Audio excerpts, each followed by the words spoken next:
கை கால் down ஆகி போச்சு, வாய் பேச முடியல. திருப்பா நடுகர்ல எல்லாம் எங்கள்ராவுக்கு எதனா ஹெல்ப் பண்ணுங்க, மாத்திரை துட்டு இல்லை, ஹாஸ்பிட்டல் துட்டு இல்லை.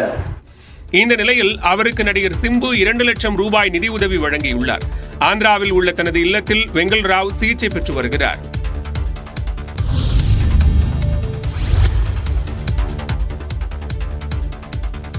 மாணவ மாணவிகளுக்கு நடிகர் விஜய் ஊக்கத்தொகை வழங்கும் விழாவில் பங்கேற்பவர்களுக்கு அனுமதி சீட்டு வழங்கும் பணி தொடங்கியுள்ளது. கோவை, ஈரோடு, நாமக்கல், சேலம், தருமபுரி, கிருஷ்ணகிரி உள்ளிட்ட 21 மாவட்டங்களில் +2 தேர்வில் முதல் 3 இடங்களை பிடித்த மாணவ மாணவிகளுக்கு நடிகர் விஜய் வெள்ளிக்கிழமையன்று பாராட்டு சான்றிதழ் மற்றும் ஊக்கத்தொகை வழங்குகிறார். அப்போது தலா ஒவ்வொரு மாணவருக்கும் 5000 ரூபாய் வழங்கப்பட உள்ளது. இந்த நிலையில் நிகழ்ச்சியில் பங்கேற்பவர்களுக்கு பல்வேறு கட்டுப்பாடுகள் விதிக்கப்பட்டுள்ளன. அதன்படி அனுமதி சீட்டு வழங்கப்படுபவர்களுக்கு மட்டுமே அனுமதி என்றும், சம்பந்தப்பட்ட மாணவ மாணவியரின் பெற்றோர் மற்றும் உடன் பிறந்தவர்களுக்கு மட்டுமே அனுமதி என்றும், செல்போன், பேப்பர் பேனாவிற்கு அரங்கில் அனுமதி இல்லை என்றும் தெரிவிக்கப்பட்டுள்ளது. மேலும் மாணவ மாணவிகள் ஓய்வெடுப்பதற்காக திருமண மண்டபங்கள் முன்பதிவு செய்யப்பட்டுள்ளதாகவும், வெளியூர்களிலிருந்து வருவோர் மேல்மருவத்தூர் வழியாக மதுராந்தகம் வந்து OMR அக்கரை வழியாக மண்டபத்திற்கு வர வேண்டும் என்றும் கேட்டுக் கொள்ளப்பட்டுள்ளது.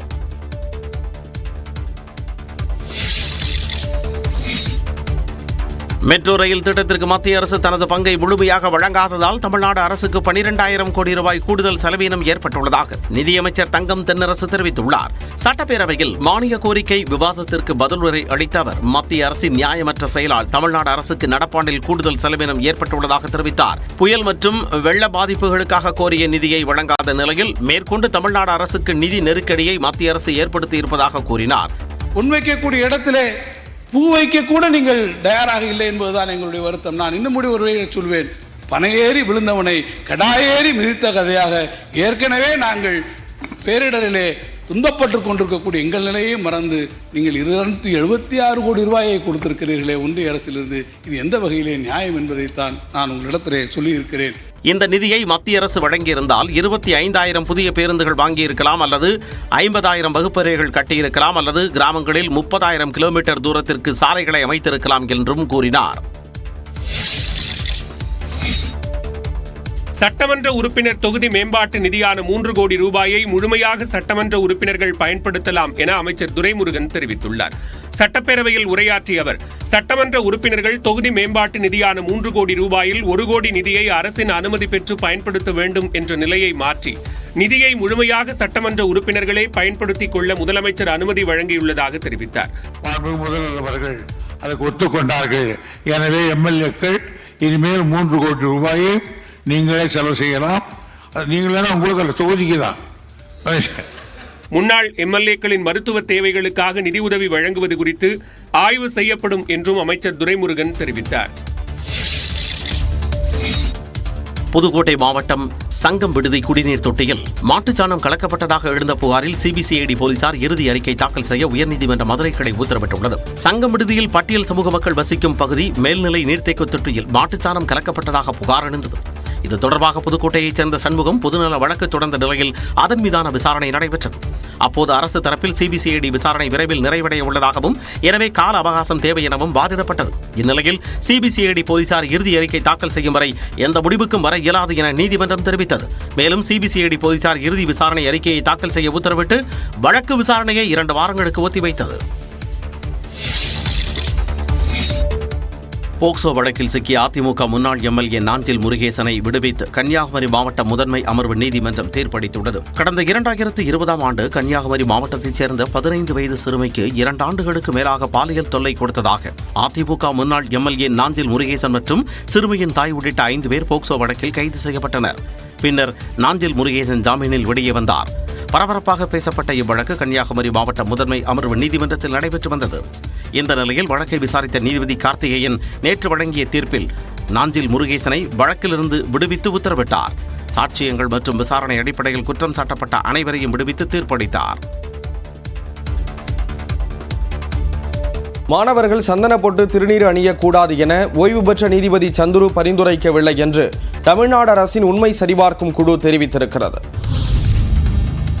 மாணவர்கள் பள்ளிக்கு சந்தன பொட்டு, திருநீறு உள்ளிட்ட ஆன்மீக அடையாளங்களுடன் வருவதை தடை விதிக்க ஓய்வு பெற்ற நீதிபதி சந்துருவின் அறிக்கை பரிந்துரைக்கவில்லை என்று தமிழ்நாடு அரசு தெளிவுபடுத்தியுள்ளது. பள்ளிகளில் சாதிய ரீதியில் உள்ள பாகுபாடுகளை தடுக்க பரிந்துரைப்பதற்காக ஓய்வு பெற்ற நீதிபதி சந்துரு தலைமையில் தமிழ்நாடு அரசு ஒரு நபர் ஆணையத்தை அமைத்திருந்தது. இந்த ஆணையம் அண்மையில் ஆராய்ந்து 20 பரிந்துரைகள் கொண்ட 650 பக்க அறிக்கையை முதலமைச்சரிடம் சமர்ப்பித்தது. அதில் ஒரு அம்சமாக கைகளில் சாதி அடையாளங்களை குறிக்கும் கயிறுகள் கட்டக்கூடாது என்றும் நெற்றியில் திலகமிடக்கூடாது என்றும் குறிப்பிடப்பட்டதாக விமர்சனங்கள் எழுந்தன. இது தொடர்பாக தமிழ்நாடு அரசு ஓய்வு பெற்ற நீதிபதி சந்துருவிடமே விளக்கம் பெற்று வெளியிட்டுள்ளது. அதில் சாதிய ரீதியிலான குறியீடுகளுக்கு மட்டுமே தடை விதிக்கப்பட்டுள்ளதாகவும் பொட்டு, திருநீறு உள்ளிட்ட ஆன்மீக அடையாளங்களை தடை செய்ய பரிந்துரைக்கவில்லை என்றும் தெளிவுபடுத்தியுள்ளது. நீட் முறைகேடுகளை கண்டித்து டெல்லி ஜந்தர் மந்தரில் ஜவஹர்லால் நேரு பல்கலைக்கழக மாணவர் அமைப்பினர் போராட்டம் நடத்தினர்.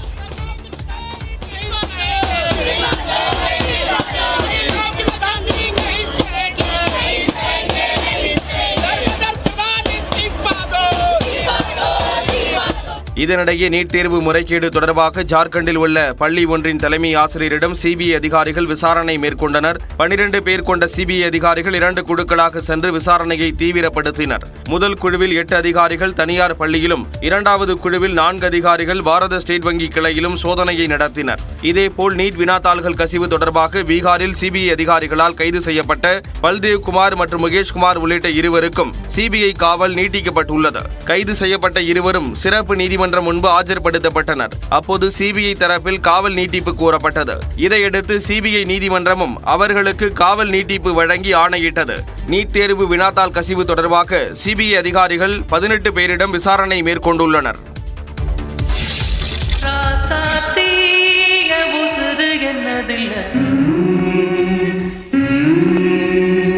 தனது இதயத்தில் உள்ள பாகங்களை வாய்விளக்க வைக்கும் வகையில் மாணவன் ஒருவன் விவரித்துள்ளது போன்ற புகைப்படம் சமூக வலைதளங்களில் கவனத்தை ஈர்த்துள்ளது. பள்ளியில் படிக்கும்போது தெரியாத கேள்விகளுக்கு நமக்கு தெரிந்த பதில்களை கொண்டு நம்மில் பலர் நிரப்பி இருப்போம். அப்படி இதயத்தின் படத்தை வரைந்து அதில் உள்ள பாகங்களை விவரிக்குமாறு கேட்கப்பட்ட கேள்விக்கு தனது மனதில் உள்ளதை அப்படியே எழுதியுள்ளார் மாணவர் ஒருவர். இதயத்தின் வரைபடத்தை சரியாக வரைந்த அந்த மாணவர் அதில் உள்ள அறைகளுக்கு ஹரிதா, பிரியா, பூஜா, நமிதா, ரூபா என பெயரிட்டுள்ளார்.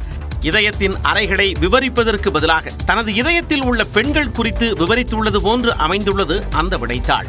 இந்த விடைத்தாள் உண்மையில் மாணவர் எழுதியதுதானா என்ற சந்தேகத்தை கிளப்பினாலும் அதிகம் பகிரப்பட்டு வருகிறது. பாலியல் வழக்கில் சிக்கிய பிரஜ்வல் ரேவண்ணாவுக்கு ஜாமீன் வழங்க கர்நாடக சிறப்பு நீதிமன்றம் மறுத்துவிட்டது. முன்னாள் பிரதமர் தேவகவுடாவின் பேரனும் மதசார்பற்ற ஐக்கிய ஜனதா தள கட்சி எம்பியாக இருந்தவருமான பிரஜ்வல் ரேவண்ணா பதிவு செய்த 2920 பாலியல் வீடியோக்கள் அடங்கிய நூற்றுக்கணக்கான பென் டிரைவுகள் கைப்பற்றப்பட்டது பெரும் அதிர்வலைகளை ஏற்படுத்தியது. இது தொடர்பாக அவர் மீது 4 பேர் கொடுத்த புகார்களின் அடிப்படையில் தனித்தனியாக முதல் தகவல் அறிக்கை பதிவு செய்யப்பட்டுள்ளது. வெளிநாட்டில் இருந்து திரும்பிய பின்னர் கைது செய்யப்பட்டு சிறையில் அடைக்கப்பட்ட பிரஜ்வல் ரேவண்ணா தற்பொழுது சிறப்பு புலனாய்வு குழுவின் காவலில் இருக்கிறார். இந்நிலையில் ஹோலே நரசிபூர் காவல் நிலையத்தில் பதிவு செய்யப்பட்ட பிரஜ்வல் மீதான 3வது வழக்கில் ஜாமீன் வழங்குமாறு